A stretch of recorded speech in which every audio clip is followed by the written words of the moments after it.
एक बेहद ही खूबसूरत महिला जो कम समय में ज़्यादा से ज़्यादा पैसा कमाने के लिए एक ऐसे सफ़र पर निकल पड़ती है कि आखिरकार वो एक दिन पुलिस के हाथों लग जाती है।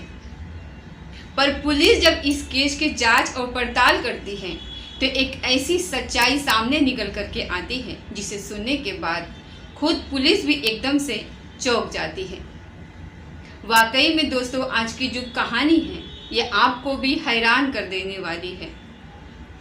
नमस्कार, स्वागत है आपका हमारे चैनल पर और आप आज देख रहे हैं सुनीता स्टोरी। आज की जो सच्ची घटना मैं आपको सुनाने जा रही हूँ ये घटना है मध्य प्रदेश की। मध्य प्रदेश का एक जिला पड़ता है भिंड, और इसी भिंड जिले का एक सरकारी हॉस्पिटल में एक काम करने वाला डॉक्टर जिसका नाम होता है रिपू दमन भदौरिया, जो मूल रूप से ग्वालियर शहर का रहने वाला होता है। बात कर रही हूँ मैं पिछले साल 30 अगस्त के दोपहर के करीब 3 बजे के आसपास। डॉक्टर रिपू जो अपने केबिन में बैठ करके मरीजों को देख रहे थे, तभी उनके केबिन में एक बेहद ही खूबसूरत महिला एंट्री करती है, जो बेहद ही टाइट फिटिंग जींस और टी शर्ट पहनी हुई थी। डॉक्टर रिपू जब उस महिला को देखते हैं तो बाकी मरीजों की तरह उसको भी आगे अपने सीट पर बिठाते हैं और उससे सवाल करते हैं कि बताओ तुम्हें प्रॉब्लम क्या है। इस पर महिला डॉक्टर रिपू को जवाब देते हुए कहती है कि डॉक्टर साहब, मेरा नाम मनीषा पाल है। दरअसल मेरे सीने में काफ़ी ज़ोर ज़ोर से दर्द हो। सीने में दर्द होने की जब वो बात कहती है तो डॉक्टर साहब कहते हैं कि सीने में आपके किस तरफ दर्द हो रहा है। डॉक्टर साहब इतना ही सवाल करते हैं कि वो महिला तुरंत ही अपना टी शर्ट ऊपर उठा देती है। डॉक्टर साहब जब उस महिला के शरीर को देखते हैं तो देख करके एकदम से भौचक्का रह जाते हैं और तुरंत ही मनीषा को जवाब देते हुए कहते हैं कि तुम्हें किसी लेडीज डॉक्टर को दिखाना चाहिए। इस पर मनीषा डॉक्टर को जवाब देते हुए कहती है कि मैं लेडीज डॉक्टर को दिखा तो लूँगी, लेकिन फ़िलहाल मुझे आप कोई दवा लिख दीजिए।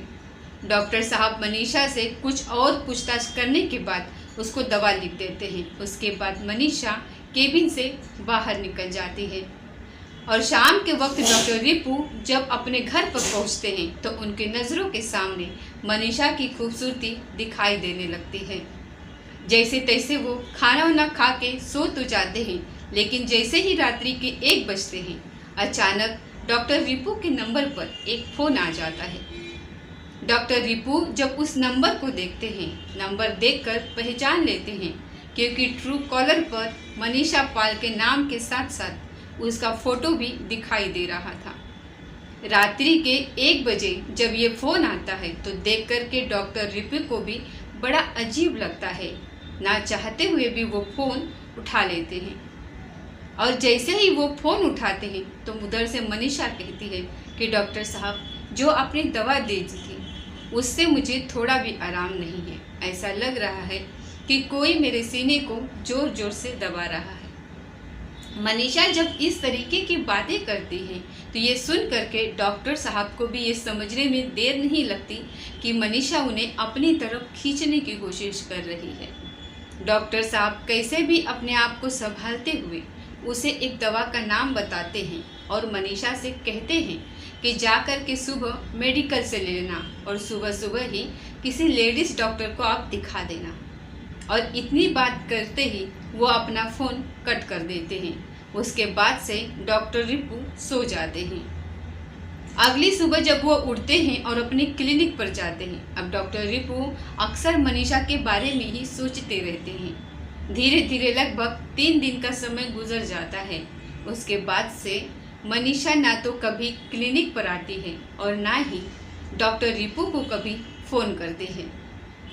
पर जब अगले दिन इधर डॉक्टर रिपू अपना काम ख़त्म कर लेते हैं और कुछ दिन की छुट्टी लेकर के अपने घर ग्वालियर शहर में आ जाते हैं, और जैसे ही 3 दिन का समय गुजरता है, आखिरकार 4 सितंबर को दोपहर के करीब 2 बजे के आसपास मनीषा फिर से डॉक्टर रिपू के नंबर पर फ़ोन करती है।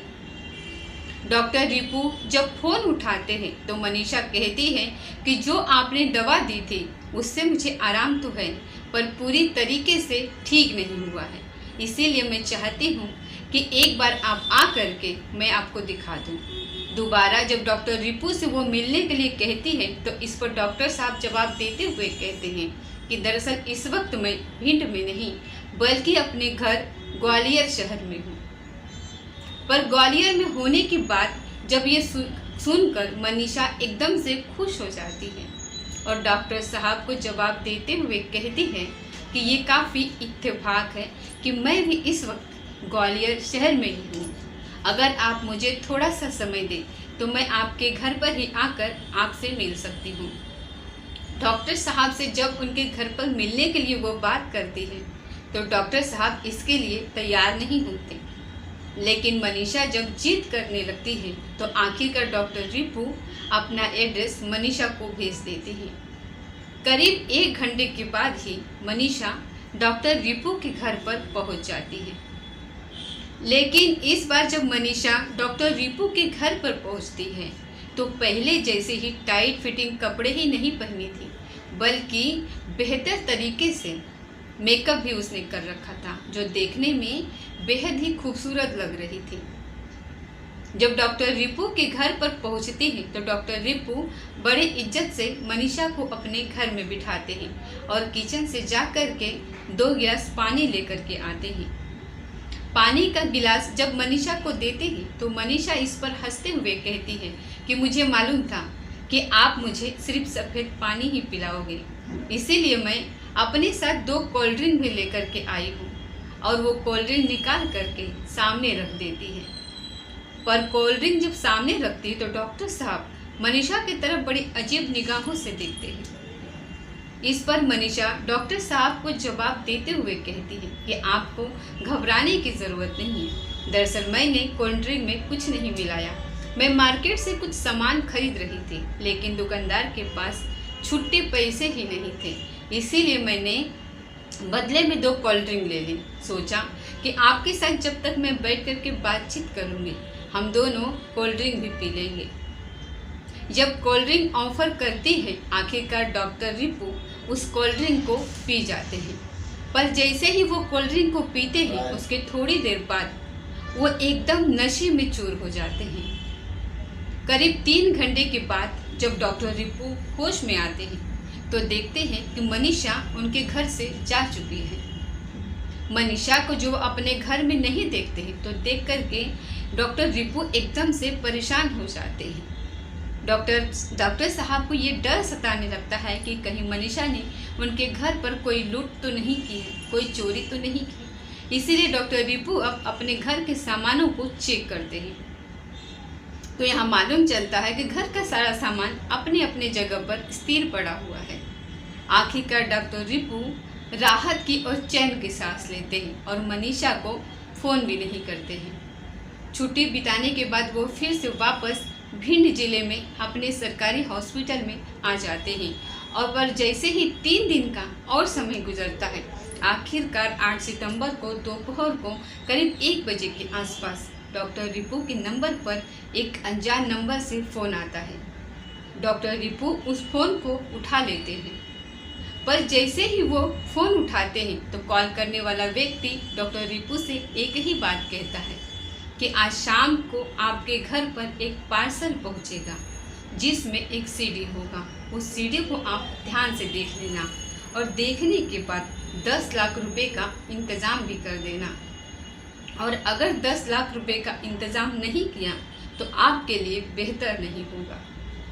फ़ोन करने वाला व्यक्ति कहता है कि मेरा नाम राजा बाबू है और मैं दोबारा आपको फिर से फ़ोन करूँगा, और इतनी सी बात कहने के बाद वो कॉल कट कर देता है, फ़ोन तो रख देता है। लेकिन जब ये सारी बातें डॉक्टर रिपू सुनते हैं तो सुन करके एकदम से बेचैन हो उठते हैं और आखिरकार बेचैनी में ही शाम होने का इंतज़ार करने लगते हैं।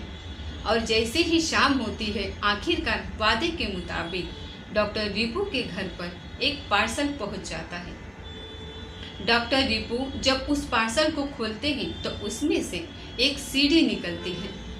सीडी को लेकर के वो जब अपने कंप्यूटर में लगा करके उसे चलाते हैं तो सीडी के अंदर के वीडियो देख करके डॉक्टर रिपू के पैरों तले जमीन खिसक जाती है। दरअसल उस वीडियो में डॉक्टर रिपू मनीषा के साथ आपत्तिजनक संबंध बनाते हुए साफ साफ दिखाई दे रहे थे, जिसे देखने के बाद अब डॉक्टर रिपू के चेहरे पर पसीने आने लगे। दरअसल डॉक्टर रिपू को ये समझने में अब देर नहीं लगती कि अब वो किसी गिरोह के चक्कर में बहुत बुरी तरीके से फंस चुके हैं। डॉक्टर रिपू को ये भी मालूम चल जाता है कि इस गिरोह में सिर्फ मनीषा ही नहीं बल्कि और भी लोग शामिल हैं, क्योंकि कॉल करने वाला एक व्यक्ति था। अब डॉक्टर रिपू को ये समझ में नहीं आता है कि आखिरकार वो करे क्या, क्योंकि अब डॉक्टर रिपू जब मनीषा के नंबर पर फ़ोन करते हैं तो मनीषा उसका फ़ोन भी नहीं उठाती है। धीरे धीरे जब समय गुजरता है तो डॉक्टर साहब एक पैसे का इंतजाम तो करते हैं, लेकिन डॉक्टर साहब को ये भी डर सताता है कि मैं वादे के मुताबिक 10 लाख रुपए तो दे दूंगा, पर इसका क्या भरोसा कि ये अगली बार से वो मुझे परेशान नहीं करेगा और वो वीडियो लोगों के सामने नहीं आएगा। दरअसल डॉक्टर रिपू को अब ये डर सताने लगता है कि कहीं वो वीडियो सोशल मीडिया के माध्यम से लोगों के सामने पहुंच गया तो मेरी खुद की नौकरी तो जाएगी ही जाएगी, मैं समाज में किसी को मुंह भी नहीं दिखा पाऊंगा। डॉक्टर रिपू इसी उधेड़-बुन में लगे हुए थे कि तभी 3 दिन का समय गुजर जाता है और 3 दिनों के अंदर राजा बाबू डॉक्टर के नंबर पर दोबारा से फ़ोन करता है और पैसे की डिमांड ही नहीं करता बल्कि उन्हें तरह तरह की धमकियां भी देने लगता है। आखिरकार डॉक्टर रिपू अब शांत दिमाग से काम लेते हैं और सोचते हैं कि वैसे भी अब मैं बदनाम के घड़ी पर तो आ ही चुका हूँ, क्यों ना पुलिस से मदद मांग करके देखे जाए। हो सकता है कि शायद इसमें मेरी पुलिस कोई मदद कर पाए। यही सोच करके 14 सितंबर को डॉक्टर रिपू ग्वालियर के एसपी आशीष कुमार से जाकर के मुलाकात करते हैं और एसपी साहब से अपनी पूरी कहानी बताते हैं। एसपी साहब जब डॉक्टर रिपू की पूरी कहानी सुनते हैं तो उन्हें भी समझने में देर नहीं लगती कि डॉक्टर साहब किसी गिरोह के चक्कर में बुरी तरीके से फंस चुके हैं। इसीलिए अब एसपी साहब क्राइम ब्रांच के टीआई दिलीप सिंह को भी बुलाते हैं और इस केस को दिलीप सिंह के हवाले करते हुए कहते हैं कि इस केस की जल्द से जल्द जांच पड़ताल की जाए। दिलीप सिंह भी इस केस को काफ़ी सीरियस तरीके से लेते हैं, बल्कि इस पूरी घटना के बारे में डॉक्टर रिपू से पूछताछ करते हैं। पूरी कहानी सुनने के बाद दिलीप सिंह इस केस की जांच पड़ताल करने के लिए एक टीम का गठन करते हैं और साथ ही साथ डॉक्टर रिपू से कहते हैं कि उस व्यक्ति को फ़ोन करिए और उसे कहिए कि आकर के वो अपना पैसा लेकर के जाए। साथ ही साथ जो लोकेशन दीजिएगा उस लोकेशन को हम पहले से ही छिप करके बैठे होंगे। दिलीप सिंह जब अपना पूरा प्लान बताते हैं, इसी प्लान के तहत अगले दिन 15 सितंबर को डॉक्टर रिपू राजा बाबू का नंबर पर फ़ोन करते हैं। वादे के मुताबिक राजा बाबू जब उस लोकेशन पर पैसे लेने के लिए जाता है तो वहां पर पुलिस पहले से ही छुप करके बैठी हुई थी। राजा बाबू को चारों तरफ से पुलिस घेर लेती है और फिर राजा बाबू को गिरफ्तार कर लेती है। पुलिस जब राजा बाबू को गिरफ्तार करके थाने में लेकर के जाते हैं, उससे पूछताछ करती है। राजा बाबू भी सोचता है कि अब पुलिस के मार से बचने के लिए मेरे पास मात्र एक ही रास्ता है कि पुलिस को सब कुछ सच सच बता दूं। इसीलिए राजा बाबू अब मनीषा के साथ साथ अपने गिरोह में एक और व्यक्ति था, उसका भी नाम लेता है, जिसका नाम था अनिल वाल्मीकि। राजा बाबू जब इन दोनों का नाम लेता है तो पुलिस इस दोनों का एड्रेस लेती है और वहां से अनिल के साथ साथ मनीषा इन दोनों को गिरफ्तार करके भी थाने में लेकर के पहुंच जाती है। पर पुलिस जब मनीषा से पूछताछ करती है तो मालूम चलता है कि मनीषा का असली नाम मनीषा नहीं बल्कि नेहा कुशवाहा होता है, जो मूल रूप से गुजरात के सूरत शहर की रहने वाली होती है। नेहा जो ऑलरेडी शादीशुदा ही नहीं बल्कि उसके 2 बच्चे भी होते हैं। नेहा के पति का नाम होता है रामलखन, जो मूल रूप से उत्तर प्रदेश के उरई का रहने वाला होता है। पुलिस को जब राम लखन का डिटेल्स मिलता है तो पुलिस अब राम लखन को भी थाने में लेकर के पहुंच जाती है। पुलिस जब राम लखन से पूछताछ करती है तो राम लखन भी कहता है कि साहब मुझे नहीं मालूम है कि मेरी पत्नी कौन सा काम करती है। इसीलिए पुलिस मनीषा से पूछताछ करते हुए कहती है कि तुम्हारे इस ग्रोह में कितने और कौन कौन लोग शामिल हैं और इस काम को तुम लोग अंजाम कैसे देते हो। इस पर मनीषा जब अपनी पूरी कहानी बताती है तो वाकई में इसे सुनने के बाद पुलिस भी एकदम से चौंक जाती है। दरअसल 13 साल पहले गुजरात के सूरत शहर में नेहा और राम लखन की पहली बार मुलाकात हुई थी। दोनों के बीच में पहले दोस्ती होती है, बातचीत करते करते प्रेम प्रसंग शुरू हो जाता है। उसके बाद से दोनों शादी कर लेते हैं। लेकिन राम लखन जब नेहा से शादी करता है तो शादी करने के बाद उसे अपने साथ लेकर के उत्तर प्रदेश उरई अपने घर पर आ जाता है और फिर अपने पत्नी के साथ घर पर ही रहने लगता है। राम लखन जो पेशे से एक ड्राइवर होता है। शादी का जब 1 साल का समय गुजरता है नेहा एक बच्चे की माँ भी बन जाती है।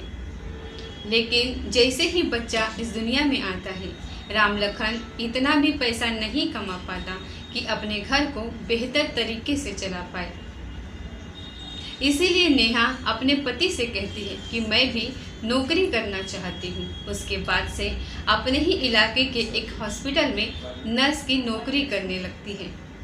लेकिन नेहा जिस हॉस्पिटल में नर्स की नौकरी करती है उसी हॉस्पिटल में नेहा की मुलाकात अनिल वाल्मीकि से होती है और फिर अनिल के द्वारा ही राजा बाबू से जान पहचान हो जाती है। इधर राजा बाबू का एक दोस्त है जिसका नाम होता है विकास गुप्ता, जो ऑलरेडी शादीशुदा ही नहीं बल्कि विकास के भी एक बच्चा होता है। दरअसल विकास का भी नेहा से दोस्ती हो जाती है, लेकिन विकास का शादी होने के बावजूद भी उसका अपनी ही साली के साथ प्रेम प्रसंग चल रहा था।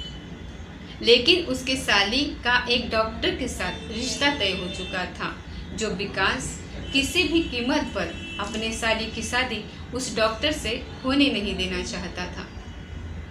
इसीलिए विकास अब काफ़ी दिनों से परेशान चल रहा था। इसीलिए विकास अपनी परेशानी लेकर एक दिन अपने दोस्तों के पास जाता है और जा कर के कहता है कि मुझे कैसे भी नेहा को उस डॉक्टर से रिश्ते को तोड़वाना है। हालांकि चारों जब बैठ कर के बातचीत करते हैं तभी विकास के दिमाग में एक आइडिया क्रिएट होता है। दरअसल विकास यहाँ नेहा से कहता है कि मेरे पास एक प्लान है, उस प्लान के तहत अगर तुमने मेरा काम कर दिया तो बदले में तुम्हें मैं 5,000 रुपया दूंगा। काम के बारे में जब पूछती है तो विकास उसे समझाते हुए कहता है कि मैं चाहता हूँ कि तुम कैसे भी करके उस डॉक्टर को अपने प्रेम जाल में फंसाओ और फंसा करके उससे कुछ आपत्तिजनक वीडियो और फोटोज अपने मोबाइल में कैप्चर कर लो। उसके बाद वो फ़ोटो और वीडियोस मैं अपने साली को दिखा करके रिश्ता तोड़वा दूंगा। ये सारा काम करने के लिए विकास नेहा को 5,000 रुपये का लालच भी देता है। जब 5,000 रुपये का लालच देता है तो नेहा एक काम बिल्कुल आसान लगता है नेहा को, और फिर उस डॉक्टर से जाकर के वो नेहा मुलाकात ही नहीं करती बल्कि वाकई में उस डॉक्टर को अपने प्रेम जाल में फंसा लेती है। एक दिन नेहा जब उस डॉक्टर से जाकर के मुलाकात करती है उसे भी कोल्ड ड्रिंक पीने के लिए देती है और उसके कोल्ड ड्रिंक में कुछ नशीली चीज़ें मिला देती है, जिसे पीने के बाद वो डॉक्टर नशे में चूर हो जाता है। उसके बाद से नेहा अपने साथ साथ उस डॉक्टर के भी कपड़े उतार देती है और उस पल के कुछ फोटोज़ और वीडियोस अपने मोबाइल में कैप्चर कर लेती है और वो वीडियो ला करके विकास को दे देती है। इधर विकास को जब इस तरीके का वीडियो मिल जाता है तो वो ले जा करके अपने साली को दिखा देता है। विकास की साली जब उस वीडियो को देखती है उस डॉक्टर से अपना रिश्ता हमेशा के लिए तोड़ लेती है। लेकिन विकास यहीं पर नहीं रुकता, बल्कि विकास अब उस वीडियो को लेकर के उस डॉक्टर को दिखाता है और उससे डरा धमका करके उससे 2 लाख रुपए ऐंठता है। पर जब 2 लाख रुपए मिल जाते हैं विकास के दिमाग में फिर एक और आइडिया क्रिएट होता है। दरअसल विकास अब अपने इस पूरे प्लान के बारे में अपने सारे दोस्तों को बताता है और कहता है कि नेहा ने जितनी बेहतर तरीके से अपने काम को अंजाम दिया है, अगर ये इसी तरीके से नेहा काम करती है तो हम कम ही समय में डॉक्टर लोगों से अच्छा खासा पैसा कमा सकते हैं। विकास जब अपने पूरे प्लान के बारे में अपने तमाम दोस्तों से कहता है, सब के सब इस काम को करने के लिए तैयार हो जाते हैं। उसके बाद से नेहा खुद जाकर के डॉक्टरों से मुलाकात करती है, उनके साथ में आपत्तिजनक फ़ोटो और वीडियोस बनाती है और अपने मोबाइल में कैप्चर करती है और फिर उन्हीं फ़ोटोज़ और वीडियोस को दिखा करके डॉक्टरों से मोटी रकम ऐंठ लेते हैं। लेकिन नेहा जब डॉक्टरों से मुलाकात करने के लिए जाती है, इधर विकास नेहा का नाम बदल करके मनीषा पाल रख देता है और मनीषा पाल के ही नाम से एक फर्जी आधार कार्ड भी बनवा लेता है। दरअसल कुछ ही महीने के अंदर दो डॉक्टर से ये सब के सब मिल करके 15 लाख रुपए की वसूली भी कर लेते हैं और इनका तीसरा टारगेट डॉक्टर रिपू दमन होता है। लेकिन डॉक्टर रिपू के पास जब अपने सेड़ंग की तरफ पहुंचती है, मनीषा जाकर के मुलाकात करती है तो डॉक्टर रिपू इनके जाल में फंस तो जाते हैं, लेकिन फिर भी बड़ी शांत दिमाग से काम लेते हुए और इनको पैसा देने के बजाय जाकर के एसपी आशीष कुमार से मुलाकात कर लेते हैं। वाकई में मनीषा जब ये पूरी कहानी पुलिस को बताती है, पुलिस मनीषा के इतरित पर विकास को भी गिरफ्तार कर लेती है। तो मालूम चलता है कि विकास वहां से घर छोड़ के फरार हो चुका है, लेकिन उसके घर से पुलिस को विकास का लैपटॉप बरामद होता है। पुलिस जब लैपटॉप को चेक करता है तो मालूम चलता है कि उसमें और भी 20 डॉक्टरों का पूरा लिस्ट तैयार करके रखा हुआ था। शायद वो 20 डॉक्टर इनका अगला टारगेट होने वाले थे। फिलहाल अब पुलिस ने इन तीनों आरोपियों को गिरफ्तार करने के बाद अगले दिन जिला अदालत में पेश करती है, जहां से उन सब को जेल भेज दिया जाता है और पुलिस विकास की तलाश में अभी भी जारी है। दोस्तों, इस पूरी घटना को आप क्या सोचते हैं? आप अपनी राय हमें कमेंट बॉक्स में ज़रूर दीजिएगा। मिलते हैं दोस्तों अगले किसी सच्चाई घटना के साथ, तब तक जय हिंद जय भारत।